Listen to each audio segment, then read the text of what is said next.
വരുന്നു. ചോറ് കൊടുക്കാൻ ആരുമില്ല, അതുപോലെ കുളിപ്പിച്ചെടുക്കാൻ ആരുമില്ല. വാപ്പിയും മരിച്ചു, ഉമ്മയും മരിച്ചു. മുത്ത് നബി സല്ലല്ലാഹു അലൈഹി വസല്ലം നമ്മുടെ നബിക്ക്.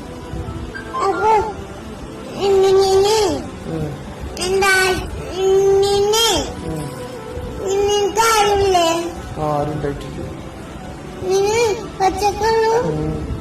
മരിച്ചു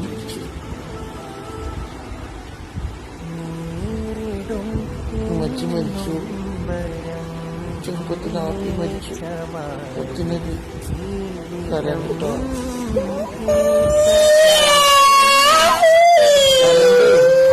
ചരിത്രം പറഞ്ഞത്